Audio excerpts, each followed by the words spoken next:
All right, here we go. This is the fish pond that I've been working on for about a year. This was a do-it-yourself project. I by no means am a professional pond installer, nor do I want to be. I actually do motivational speaking for a living. And what I want to do is I want to show you this because it definitely was a testimony and a test of having a plan, following the plan, and dealing with a whole bunch of things that went wrong along the way. So I'm going to share some of those tips with you. I'm actually going to do a couple different videos because if you are a person that wants to build a fish pond in your backyard, definitely there's some things that I learned along the way that I wish I would have known before I started. But the end product is really cool. So what I want to do is I want to give you some before and after pictures that show you what our backyard looked like before I put this 30-foot long, 25-foot wide fish pond in there with waterfall and all that fun stuff. So check out some of these before pictures real quick. As you'll see, some of these pictures, just a plain backyard, pretty simple. This is the supplies that were coming in. Literally, they took up our entire driveway with all the rocks. Here are some pictures of us digging, which took a lot of the work. Then here's some pictures of us adding rock onto the massive liner that we had to put alongside the pool. And then here are some pictures of us filling her up, adding koi, and also adding plants. And here's the after pictures, and even at night. So all great things start on a napkin. My first plan of my fish pond was on a napkin, and it all started from there. So let me show you, let me give you a little virtual tour of the fish pond. So here we go. As you can see, the sun's kind of setting. What I like about this is the sun actually is right on the pond from about 10 a.m. till about maybe 10 a.m. to about 2 p.m. After that, it gets a lot of shade.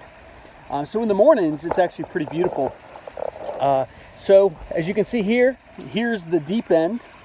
And I don't know if you can see one of my koi, the orange and white one. That was a gift to me by a great friend not too long ago for my birthday. Plants are doing great. Now, here we go. This is the actual waterfall. This was my personal highlight of the whole pond experience. This also gave me the most frustration. So I'm going to be doing a couple different blogs about how to not just set up a correct waterfall, but some tips on definitely mistakes that can be avoided. This is where we actually had our first leak, and that's definitely not something that you want in your fish pond.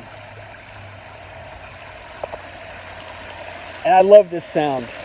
This is ultimately everything that I wanted,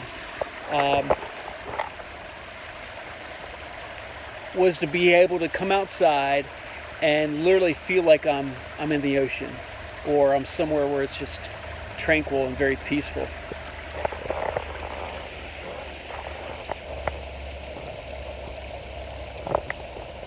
So there's a lot of different things going on here. Like I mentioned before, I am not a professional pond installer. I do motivational speaking and leadership training for a living. But this was a personal passion project for me that I wanted to do. And it was also something that when my wife and I when she wanted to get a new home, I told her I got two conditions. Number one, jet ski. And then number two, I want to be able to build a fish pond in the backyard. Total budget on this was right around 10 grand. I had estimates from professional installers that were 25, 30 grand. And those, I'm sure, were just obviously estimates that were probably going to be much more. This pond is actually bigger than what I even expected. So take that into consideration as well. But if you watch some of these videos I'm going to put together, I get really excited about this because I want to help. Everything I do, I want to help other people. And the videos that I'll share, I'll put some links in the description to this. They're going to lead you through the do's and don'ts, exactly how I set up the waterfall, all the items that I had, everything from the rocks to the plants, and some tips with how to make sure that your water is what it needs to be before you put fish in there or just even in general.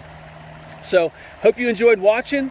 I know Barker, he loves the fish pond as well. In fact, if you can see that creek there, that bridge, that's his bridge. It's called Barker's Creek. So, all right, thanks for watching. Hope this inspired you to maybe build your own fish pond in the backyard. And if not, hey, come on over.